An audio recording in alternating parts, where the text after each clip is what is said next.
1 Pierre chapitre 3.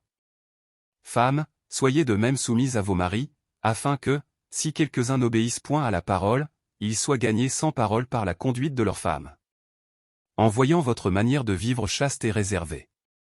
Ayez, non cette parure extérieure qui consiste dans les cheveux tressés, les ornements d'or, ou les habits qu'on revêt.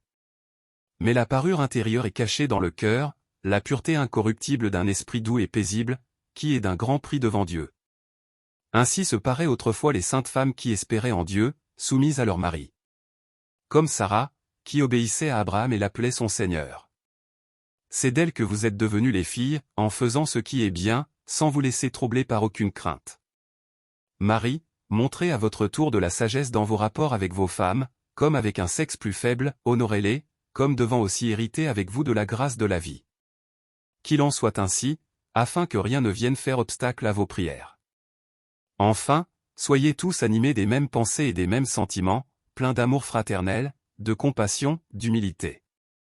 Ne rendez point mal pour mal, ou injure pour injure, bénissez, au contraire, car c'est à cela que vous avez été appelés, afin d'hériter la bénédiction. Si quelqu'un, en effet, veut aimer la vie et voir des jours heureux, qu'il préserve sa langue du mal et ses lèvres des paroles trompeuses. Qu'il s'éloigne du mal et fasse le bien, qu'il recherche la paix et la poursuive.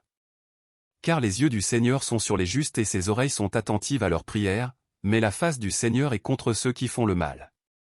Et qui vous maltraitera, si vous êtes zélés pour le bien?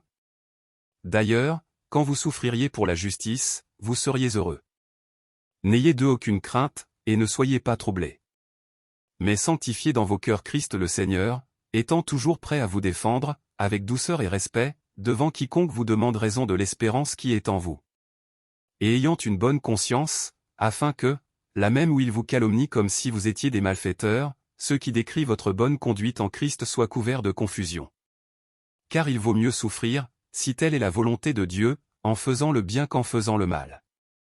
Christ aussi a souffert une fois pour les péchés, lui juste pour des injustes, afin de nous amener à Dieu, ayant été mis à mort quant à la chair, mais ayant été rendu vivant quant à l'esprit. Dans lequel aussi il est allé prêcher aux esprits en prison.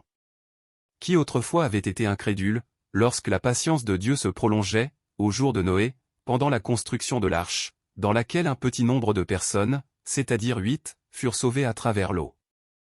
Cette eau était une figure du baptême, qui n'est pas la purification des souillures du corps, mais l'engagement d'une bonne conscience envers Dieu, et qui maintenant vous sauve, vous aussi, par la résurrection de Jésus-Christ, qui est à la droite de Dieu, depuis qu'il est allé au ciel, et que les anges, les autorités et les puissances, lui ont été soumis.